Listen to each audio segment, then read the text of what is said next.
Hello दोस्तों, नमस्कार। स्वागत है आप सभी का हमारे यूट्यूब चैनल टारगेट विद श्रेष्ठ में। दोस्तों, यदि आप लोग चैनल पर नए हैं तो सबसे पहले चैनल को सब्सक्राइब करके बेल आइकन ऑन कर लीजिए, जिससे हमारी आने वाली हर वीडियोस आप तक पहुंच सके। और दोस्तों, यदि वीडियो अच्छी लगे तो उसे लाइक और शेयर करना मत भूलिएगा। ठीक है, कि शेयर करना तो बिल्कुल भी मत भूलिएगा, कि जिससे ज़्यादा से ज़्यादा लोग जुड़ सकें और लाभान्वित हो सकें। दोस्तों, मैं उम्मीद करता हूँ आप लोगों ने मेरी पिछली वीडियोस देखी होंगी और वो आप लोगों को काफ़ी हेल्पफुल भी लगी होंगी। उसमें सारे टॉप लेवल के क्वेश्चन कराए गए हैं और आगे भी टॉप लेवल के क्वेश्चन ही कराए जाएंगे, जो एग्ज़ाम के दृष्टिकोण से बहुत महत्वपूर्ण होंगे। ठीक है, 90% क्वेश्चन इसी में से फंसने के चांसेस हैं। तो आप लोग जो हैं इन क्वेश्चंस को अच्छे से तैयार कर लीजिएगा। ठीक है, चलिए आप लोगों के लिए एक छोटा सा थॉट है कि जितना कठिन आपका संघर्ष होगा, जीत आपकी उतनी ही शानदार होगी। ठीक है, याद रखिएगा। तो संघर्ष तो आप लोगों को करना है, मेहनत तो अच्छे से करनी पड़ेगी, तब जाके काम चलेगा। क्योंकि एक एक सीट के लिए 100-100 200-200 लोग हैं। तो आप उन लोगों से कुछ अलग नहीं पढ़ेंगे तब तक कैसे काम चलेगा। सबके साथी में जैसे वो पढ़ रहे हैं आप पढ़ रहे हैं तो फिर कैसे काम चलेगा। उनसे अलग, उनसे हट के कुछ पढ़ना पड़ेगा, तभी जो है एक सीट आप अपनी पक्की कर सकते हैं। चलिए बढ़ते हैं क्लास के आगे की ओर। दोस्तों, पहला क्वेश्चन हमें दिया गया है कि पंचमढ़ी गुफा चित्र, पंचमढ़ी गुफा चित्र ये किस प्रदेश में है। इसमें चार ऑप्शन दिए गए हैं आपको। कि पहला ऑप्शन दिया गया है मध्य प्रदेश, दूसरा उत्तर प्रदेश, तीसरा ऑप्शन दिया गया है बिहार, या चौथा उत्तरांचल। तो दोस्तों, पंचमढ़ी गुफा चित्र जो है वो मध्य प्रदेश में स्थित है। मध्य प्रदेश में पंचमढ़ी गुफा चित्र स्थित है। अच्छा, इसकी खोज किसने की थी। पंचमढ़ी गुफाएं जो हैं, इसकी खोज किसने की थी। इसकी खोज जो है वो 1936 में डीएच गार्डन ने की थी। डीएच गार्डन ने 1936 में पंचमढ़ी गुफा की खोज की थी। ठीक है। अच्छा, पंचमढ़ी में कुल कितनी गुफाएं हैं। पंचमढ़ी में जो हैं वो कुल 50 गुफाएं हैं। कुल 50 गुफाएं हैं पंचमढ़ी में। ये पॉइंट जो हैं, इन पॉइंट्स को भी जो है, जो मैं नीचे लिख रहा हूँ, इन पॉइंट्स को भी आप लोग जो है अपनी नोटबुक में लिख लीजिएगा, क्योंकि ये भी उतने ही महत्वपूर्ण है जितना ये क्वेश्चन दिया गया है। तो याद रखिएगा, कभी कभी ये अगर नहीं पूछेगा तो ये पूछ लेगा। ठीक है, तो इनको भी याद रखिएगा, अपनी नोटबुक में लिख लीजिएगा, जिससे आप कभी इसे पढ़ेंगे तो ये क्वेश्चंस भी आपके दिमाग में आ जाएंगे। ठीक है, चलिए बढ़ते हैं अपने नेक्स्ट क्वेश्चन की तरफ। नेक्स्ट क्वेश्चन हमें क्या दे दिया है कि अजंता की गुफाएं, अजंता की गुफाएं जो हैं वो किस राज्य में पाई जाती हैं। इसमें आपको चार ऑप्शन दिए गए हैं। पहला ऑप्शन दिया गया है तमिलनाडु में, मध्य प्रदेश में, तीसरा ऑप्शन दिया गया महाराष्ट्र में, या फिर ऑप्शन नंबर 4 दिया गया है कर्नाटक में। तो दोस्तों, अजंता की गुफाएं जो हैं वो औरंगाबाद महाराष्ट्र में स्थित है। औरंगाबाद महाराष्ट्र में अजंता की गुफाएं स्थित हैं। अच्छा, क्वेश्चन ये भी आता है कि अजंता में कुल कितनी गुफाएं हैं। तो अजंता में कुल जो हैं वो 30 गुफाएं हैं। 30 गुफाएं हैं अजंता में, याद रखिएगा। अच्छा, अजंता गुफाओं की खोज कब हुई। तो अजंता गुफाएं जो हैं इनकी खोज जो है 1819 में हुई थी। 1819 में अजंता गुफाओं की खोज हुई। अच्छा, अजंता किस धर्म से संबंधित है। ये क्वेश्चन भी आता है कई बार कि अजंता किस धर्म से संबंधित है। तो वो बौद्ध धर्म से संबंधित है। याद रखिएगा, अजंता जो है वो बौद्ध धर्म से संबंधित है। ठीक है, ध्यान रखिएगा, ये सारी चीज़ें भी ध्यान रखिएगा। चलिए बढ़ते हैं अपने नेक्स्ट क्वेश्चन की तरफ। हमारा नेक्स्ट क्वेश्चन दिया गया है कि बंगाल शैली के प्रमुख चित्रकार कौन थे। बंगाल शैली के प्रमुख चित्रकार कौन थे। इसमें आपको चार ऑप्शन दिए गए हैं। ऑप्शन नंबर ए दिया गया है कि नंदलाल बोस, अमृता शेरगिल, या ऑप्शन नंबर सी दिया गया है अवनींद्रनाथ टैगोर, या फिर ऑप्शन नंबर डी दिया गया है के.एन. मजूमदार। तो दोस्तों, बंगाल शैली के प्रमुख चित्रकार जो हैं वो अवनींद्रनाथ टैगोर हैं। अवनींद्रनाथ टैगोर बंगाल शैली के प्रमुख चित्रकार हैं। और अवनींद्रनाथ टैगोर जो हैं ये बंगाल शैली के जन्मदाता भी माने जाते हैं। अवनींद्रनाथ टैगोर जो हैं ये बंगाल शैली के जन्मदाता भी माने जाते हैं। याद रखिएगा, इन्होंने जो है जापानी वास्तु चित्रण पद्धति एवं चीनी रेखा शैली के मिश्रण से बंगाल शैली की शुरुआत की थी। बंगाल शैली, इन्होंने बंगाल शैली की शुरुआत जो है जापानी वास पद्धति, जापानी, ये याद रखिएगा, ये पूछा भी गया है एक बार। बंगाल शैली के मिश्रण, तो किसका मिश्रण है, तो जापानी वास प्लस चीनी, चीनी रेखा शैली का मिश्रण है। ठीक है। अच्छा, ये अवनींद्रनाथ टैगोर जो हैं, इनको आधुनिक कला का पिता भी कहा जाता है, इनको आधुनिक चित्रकला का पिता भी कहा जाता है, याद रखिएगा। चलिए बढ़ते हैं अपने नेक्स्ट क्वेश्चन की तरफ। हमारा नेक्स्ट क्वेश्चन क्या दिया है कि मेघदूत चित्रावली जो है, वो मेघदूत चित्रावली किसकी है। इसमें चार ऑप्शन दिए गए हैं। ऑप्शन नंबर ए दिया गया Amrita Shergil, option number B दिया गया है Manishi Dey, option number C दिया गया है शैलेंद्र नाथ डे, या फिर ऑप्शन नंबर डी दिया गया है अवनींद्र नाथ टैगोर। तो दोस्तों मेघदूत चित्रावली जो है वो शैलेंद्र नाथ डे की है, शैलेंद्र नाथ डे। अच्छा, शैलेंद्र नाथ डे जो है, इनका जन्म जो है ये कब हुआ था, तो इनका जन्म जो है 1890 में इलाहाबाद में हुआ था। शैलेंद्र नाथ डे का जन्म इलाहाबाद में हुआ था।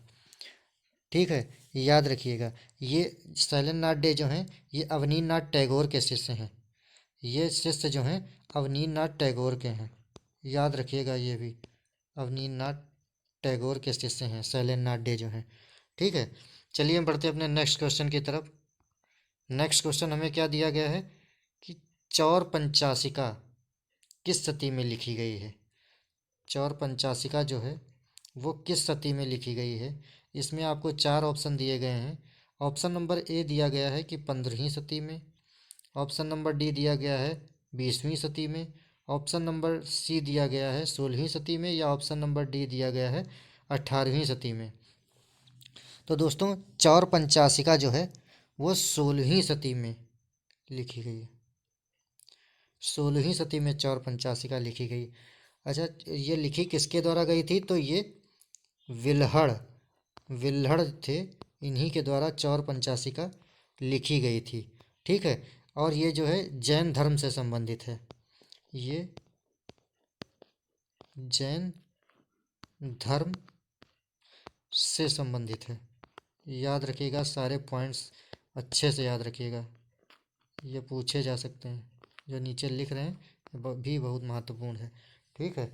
इन सब, ऐसा नहीं कि सिर्फ क्वेश्चन क्वेश्चन ही याद की क्या करने हैं, इसीलिए मैं हर क्वेश्चन का जो है नीचे विस्तार से बता रहा हूँ, ताकि एक क्वेश्चन अगर ये ना पूछ लिया जाए तो ये सब भी पूछा जा सकता है इसमें, है कि नहीं। तो चलिए नेक्स्ट क्वेश्चन की तरफ बढ़ते हैं। हमारा नेक्स्ट क्वेश्चन क्या कह रहा है कि पिकासो का जन्म कब हुआ था। पिकासो ये बहुत महत्वपूर्ण कलाकार हैं दोस्तों, पिकासो जो हैं बहुत महत्वपूर्ण कलाकार हैं। हर एग्ज़ाम में इनसे एक से दो क्वेश्चन आता ही है। ठीक है, मिनिमम एक, मैक्सिमम तो दो से तीन आते ही आते हैं। इसमें आपको चार ऑप्शन दिए गए हैं। ऑप्शन नंबर ए दिया गया है स्पेन में, ऑप्शन नंबर बी दिया गया है फ्रांस में, ऑप्शन नंबर सी दिया गया है इटली में, या ऑप्शन नंबर डी दिया गया है ग्रीस में। तो पिकासो का जो जन्म हुआ था ये स्पेन में हुआ था, मलागा स्पेन, ये मलागा स्पेन में पिकासो का जन्म हुआ था। अच्छा, पिकासो का पूरा नाम क्या है, तो इनका पूरा नाम जो है, इनका पूरा नाम वो पाब्लो पिकासो है, पाब्लो पिकासो है पूरा नाम इनका जो है। अच्छा, इनका जन्म कब हुआ था, इनका जन्म सॉरी सॉरी इनका जन्म कब हुआ था, तो इनका जन्म जो है 1881 में हुआ था। ठीक है। इन्होंने 1907 में आविन्यो की स्त्रियां, ये बहुत महत्वपूर्ण चित्र है, आविन्यो की स्त्रियां पूछा जाता है, बहुत महत्वपूर्ण है, ये पिकासो का है। इन्होंने 1907 में आविन्यो की स्त्रियां नामक चित्र बनाकर, स्त्रियां नामक चित्र बनाकर घनवाद को जन्म दिया। ठीक है, इन्होंने घनवाद को, आविन्यो की स्त्रियां नामक चित्र बनाकर घनवाद को जन्म दिया था। पूछ भी सकता है आपको कि पिकासो ने कौन सा चित्र बनाकर घनवाद को जन्म दिया? तो वो आविन्यों की स्त्रियां हैं। घनवाद को जन्म इन्होंने जो है आविन्यों की स्त्रियां चित्र बनाकर दिया। आविन्यों की स्त्रियां, याद रखिएगा, बहुत महत्वपूर्ण है आविन्यों की स्त्रियां वाला। आविन्यों की स्त्रियां। ठीक है, चलिए बढ़ते हैं अपने नेक्स्ट क्वेश्चन की तरफ। हमारा नेक्स्ट क्वेश्चन क्या दिया हुआ है कि गोथिक कला में विकास हुआ था। तो गोथिक कला में दोस्तों किसका विकास हुआ है? तो इसमें 4 ऑप्शन आपको दिए गए हैं। पहला ऑप्शन दिया गया है रंगीन कांच की खिड़कियों का, पट्टिका चित्रण का, पुस्तक चित्रण का, या फिर मणिकुट्टिम का। तो दोस्तों गोथिक कला शैली का जन्म जो है वो 12वीं सदी में, थोड़ा सा समझ लेते हैं गोथिक कला के बारे में। गोथिक कला शैली का जन्म जो है वो 12वीं सदी में फ्रांस में हुआ था। ध्यान रखिएगा, फ्रांस में हुआ था। फ्रांस में हुआ था। इस शैली की मुख्य विशेषता जो है गोथिक, इसकी मुख्य विशेषता जो है, इसकी विशेषता वो रंगीन कांच शीशा चित्र संयोजन है। वो रंगीन कांच, ये भी बहुत बार पूछा गया है। सब टॉप लेवल के क्वेश्चन कराए जा रहे हैं आप लोगों को, ध्यान रखिएगा। हल्के में तो बिल्कुल भी मत लीजिएगा, ठीक है। रंगीन कांच शीशा चित्र है। रंगीन कांच शीशा चित्र संयोजन है। शीशा चित्र संयोजन, चित्र संयोजन है। तो इसका राइट आंसर जो है गोथिक, इसका ऑप्शन नंबर ए हो जाएगा, रंगीन कांच की खिड़कियों का। गोथिक कला में किसका विकास हुआ? तो रंगीन कांच की खिड़कियों का आविष्कार हुआ। ठीक है, चलिए बढ़ते हैं अपने नेक्स्ट क्वेश्चन की तरफ। नेक्स्ट क्वेश्चन हमें क्या दिया गया है कि लियोनार्डो दा विंची का जन्म कब हुआ था? लियोनार्डो दा विंची का जन्म कब हुआ था? इसमें आपको 4 ऑप्शन दे दिए गए हैं। ऑप्शन नंबर ए दिया गया है 1460 में, ऑप्शन नंबर बी दिया गया है 1452 में, ऑप्शन नंबर सी दिया गया है 1457 में, या फिर ऑप्शन नंबर डी दिया गया है 1552 में। तो दोस्तों लियोनार्डो दा विंची का जन्म जो है वो 15 अप्रैल 1452 को इटली के विंची नामक गांव में हुआ था। इटली के विंची नामक गांव में हुआ था। आपका right answer option number B हो जाएगा, 1452। अच्छा, ये विंची के बारे में थोड़ा समझ लीजिए, महत्वपूर्ण कलाकार हैं, ठीक है। ये जो हैं महत्वपूर्ण कलाकार हैं विंची, तो इनके बारे में थोड़ा सा समझ लीजिए। ये जो है, यह एक प्रसिद्ध कलाकार वैज्ञानिक, ये एक बार पिछले साल आया था 2021 में कि लियोनार्डो दा विंची क्या हैं। तो ये हैं प्रसिद्ध जो हैं कलाकार हैं, वैज्ञानिक हैं, इंजीनियर हैं। कलाकार, वैज्ञानिक,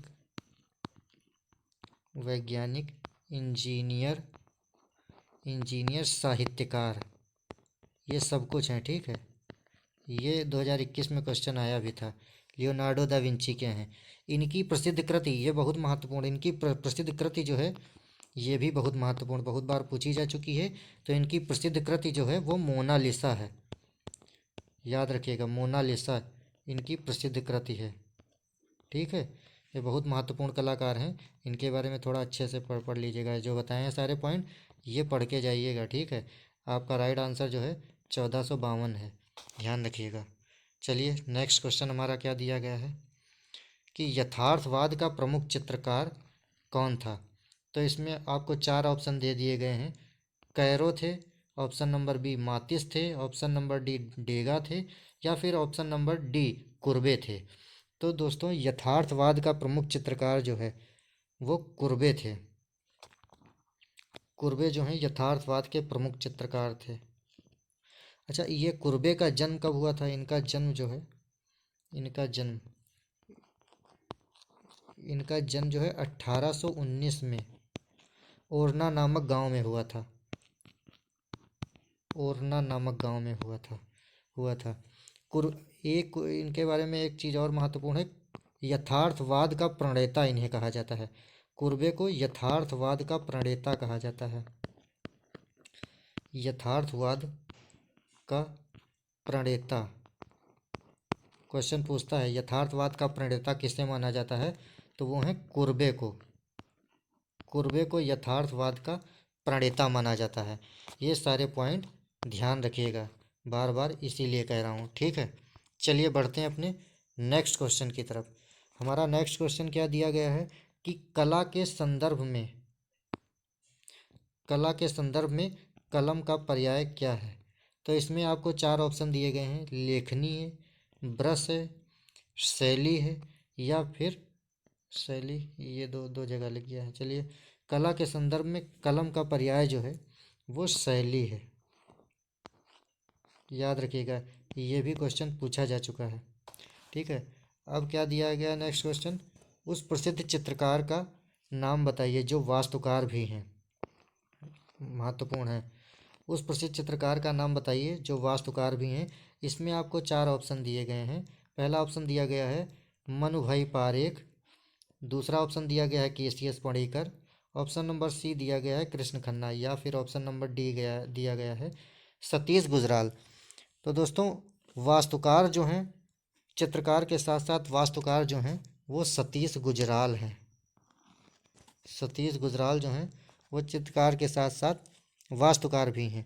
अब इनका जन्म जो है, इनका जन्म जो है सतीश गुजराल, इनका जन्म जो है 25 दिसंबर 1925 को झेलम लाहौर में हुआ था।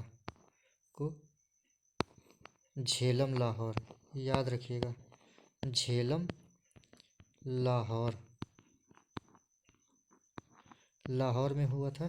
इनके बारे में कई बार एक क्वेश्चन रिपीट किया जाता है, बार बार, आज भी यही एक क्वेश्चन रिपीट किया जाता है कि मूक बधिर कलाकार कौन है। तो दोस्तों, मूक बधिर कलाकार जो हैं ये सतीश गुजराल ही हैं, ठीक है, याद रखिएगा। मूक बधिर कलाकार जो हैं, बहुत बार क्वेश्चन रिपीट हो चुका है, कई बार, इसकी तो गिनती नहीं की जा सकती कितनी बार, लेकिन बहुत बार ये रिपीट किया जा सका है। ये मूक बधिर कलाकार हैं, ठीक है। ये चित्रकार के साथ साथ वास्तुकार भी हैं, ध्यान रखिएगा इनके बारे में। ये सारे पॉइंट जो लिखवा रहे हैं ये फालतू के ही नहीं हैं, ये आपके मतलब के ही हैं, इसलिए कह रहे हैं कि इनको भी तैयार कर लीजिएगा। चलिए बढ़ते हैं अपने नेक्स्ट क्वेश्चन की तरफ। हमारा नेक्स्ट क्वेश्चन दिया गया है कि एक प्रसिद्ध कला समीक्षक कौन है। ऑप्शन नंबर ए दिया गया AS Raman, option number B है RK Narayan, option number C है गिरीश कर्नाड, या फिर ऑप्शन नंबर डी है सत्यदेव दुबे। तो दोस्तों, प्रसिद्ध कला समीक्षक जो हैं वो एएस रमन है, ध्यान रखिएगा, ये कला समीक्षक हैं एएस रमन। चलिए अपने नेक्स्ट क्वेश्चन की तरफ कर चलते हैं। नेक्स्ट क्वेश्चन हमारा दिया गया है कि अमृता शेरगिल का जन्म किस देश में हुआ था। अमृता शेरगिल दोस्तों महत्वपूर्ण कलाकार हैं, इनको याद रखिएगा, ठीक है, अभी बताएंगे अमृता शेरगिल के बारे में। अमृता शेरगिल का जन्म जो है ये कहाँ हुआ था, तो ये है, इसमें आपको चार ऑप्शन दिए गए हैं। पहला इटली में, दूसरा हंगरी में, तीसरा भारत में, या चौथा फ्रांस में। तो दोस्तों, अमृता शेरगिल का जन्म जो है वो बूडापेस्ट हंगरी में हुआ था, याद रखिएगा, बूडापेस्ट भी, ये बूडापेस्ट हंगरी में हुआ था। कब हुआ था, तो 1913 को, 1913 को बूडापेस्ट हंगरी में हुआ था। इनके पिता का नाम जो है, इनके पिता जो हैं, इनके पिता का नाम, इनके पिता उमराव सिंह शेरगिल थे, उमराव सिंह शेरगिल थे इनके पिता। और इनकी माता जो हैं वो मारिया अंतवानेत थी, माता जो है इनकी मारिया अंतवानेत, मारिया अंतवानेत थी। ये पूछा जा चुका है अमृता शेरगिल की माता कौन थी, तो मारिया अंतवानेत थी। ये कहाँ की थी, ये हंगरी की थी, ये हंगरी की थी, हंगेरियन, ठीक है। और ये ओपेरा की प्रसिद्ध कलाकार थी। कभी पूछ भी सकता है कि ये प्रसिद्ध कलाकार कहाँ की थी, तो ये ओपेरा की प्रसिद्ध कलाकार थी, ध्यान रखिएगा इनके बारे में सारे। ये जो पॉइंट लिखवाए गए हैं। चलिए हम बढ़ते हैं अपने नेक्स्ट क्वेश्चन की तरफ। हमारा नेक्स्ट क्वेश्चन क्या दिया है, निहाल चंद कलाकार किस शैली से संबंधित हैं। तो निहाल चंद कलाकार जो हैं वो जैन शैली से संबंधित हैं, अभ्रंश शैली से संबंधित हैं, आधुनिक शैली से संबंधित हैं, या फिर राजस्थानी शैली से संबंधित हैं। तो निहाल चंद कलाकार दोस्तों जो है वो राजस्थानी शैली से संबंधित हैं, याद रखिएगा। ठीक है। बेरुल नाम से जानी जाने वाली गुफा कौन सी है। बेरुल के नाम से एक गुफा है, ये कौन सी जानी जाती है। इसमें आपको 4 ऑप्शन दिए गए हैं। ऑप्शन नंबर ए दिया गया एलोरा, ऑप्शन नंबर बी है बाघ, ऑप्शन नंबर सी है सित्तनवासल, या फिर ऑप्शन नंबर डी है एलिफेंटा। तो दोस्तों बेरुल के नाम से जो जानी जाती है वो एलोरा जानी जाती है। अच्छा, इसका जन्म एलोरा, इसका जन्म जो है चौथी से 12वीं सदी ईस्वी है। यह है कहाँ, एलोरा कहाँ स्थित है, तो ये औरंगाबाद महाराष्ट्र में स्थित है। ये औरंगाबाद महाराष्ट्र में स्थित है एलोरा, याद रखिएगा एलोरा के बारे में। औरंगाबाद महाराष्ट्र में स्थित है और यहाँ पर जो है एलोरा में बौद्ध ब्राह्मण जैन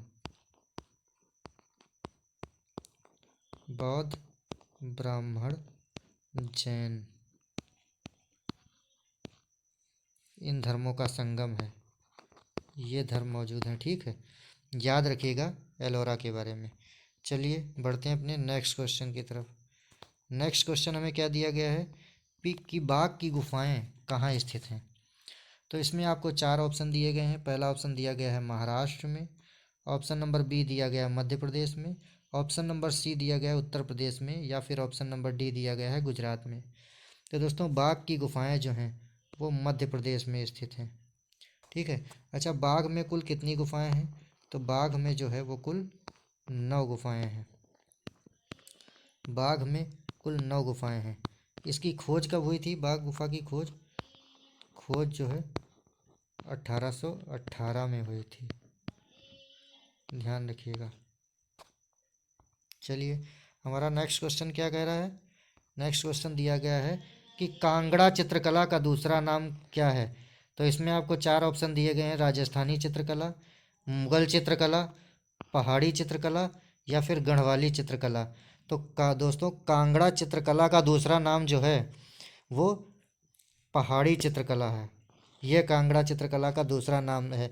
इस शैली का एक रूप जो है, इस शैली का एक रूप बसोहली, दूसरा गुलेर, तीसरा कांगड़ा नाम से जाना जाता है।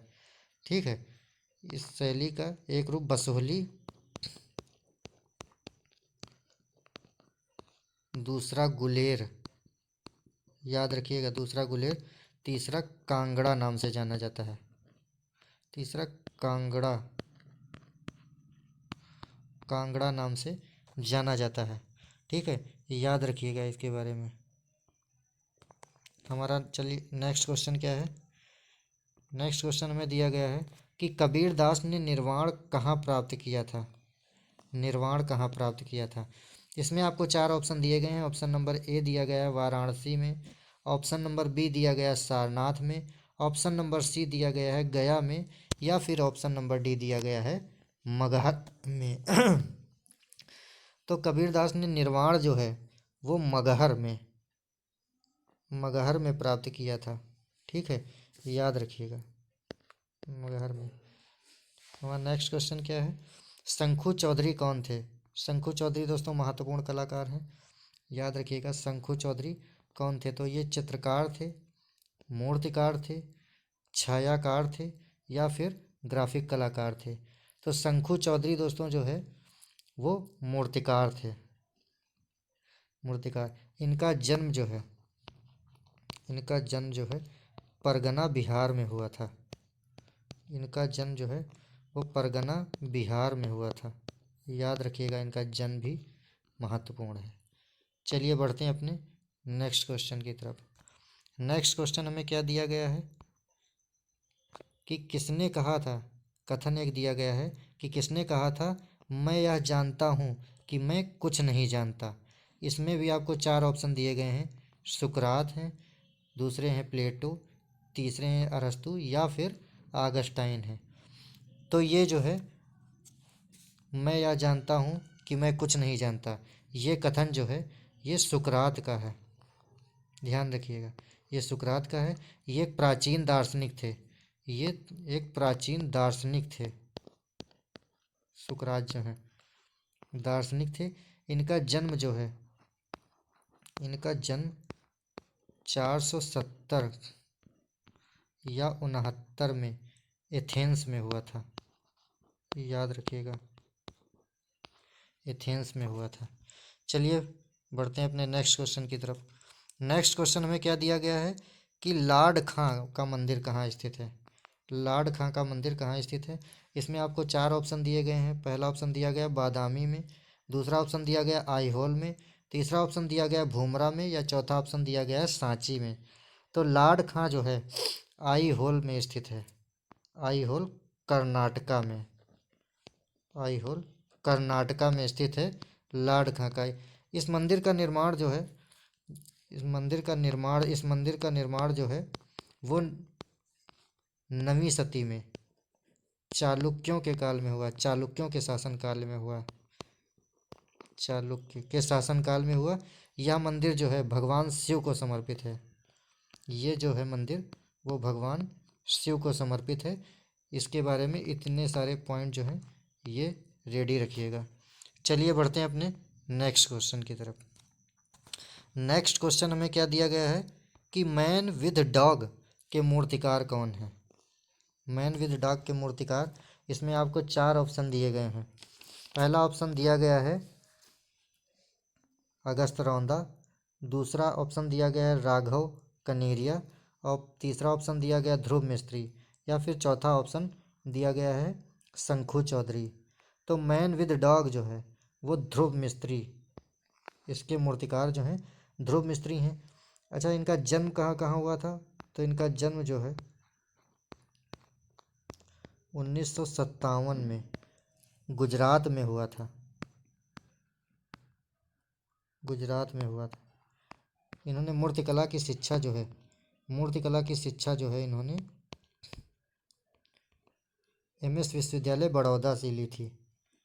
एमएस विश्वविद्यालय बड़ौदा, ध्यान रखिएगा, इनकी शिक्षा जो है एमएस विश्वविद्यालय बड़ौदा से हुई थी। ध्यान रखिएगा इनके बारे में। चलिए हमारा नेक्स्ट क्वेश्चन क्या दिया है कि प्रथम यांत्रिक मुद्रण कहाँ शुरू हुआ। दोस्तों प्रथम यांत्रिक मुद्रण जो है इसमें आपको 4 ऑप्शन दिए गए हैं। पहला ऑप्शन दिया गया है कि कोच्चि में, गोवा में, कोलकाता में, या फिर चेन्नई में। तो दोस्तों प्रथम यांत्रिक मुद्रण जो है वो गोवा में शुरू हुआ था। गोवा में प्रथम यांत्रिक मुद्रण में शुरू हुआ था। भारत में पहला प्रेस जो है, भारत में पहला प्रेस जो है ये भारत में पहला प्रेस जो है, पहला प्रेस जो है इसका कहाँ लगाया गया, 6 दिसंबर 1556 को, 6 दिसंबर 1556 को आया था। ध्यान रखिएगा, ठीक है। चलिए बढ़ते हैं अपने नेक्स्ट क्वेश्चन की तरफ। हमारा नेक्स्ट क्वेश्चन क्या है, गेट्स ऑफ हेल के मूर्तिकार कौन है। ये महत्वपूर्ण है। गेट्स ऑफ हेल का मूर्तिकार कौन है। इसमें 4 ऑप्शन आपको दिए गए हैं। पहला ऑप्शन दिया गया है माइकल एंजेलो हैं, लारेंजो घिबर्ती हैं, डोनाटेल्लो हैं, या फिर ब्रूना लेस्सी हैं। तो गेट्स ऑफ हेल के मूर्तिकार जो हैं वो रौंदा को माना जाता है, और दूसरे इसमें है लारेंजो घिबर्ती, वो नहीं है तो लारेंजो घिबर्ती गेट्स ऑफ हेल, ठीक है। तो इनको ध्यान रखिएगा, ये मूर्तिकार हैं लारेंजो घिबर्ती जो हैं ये मूर्तिकार हैं।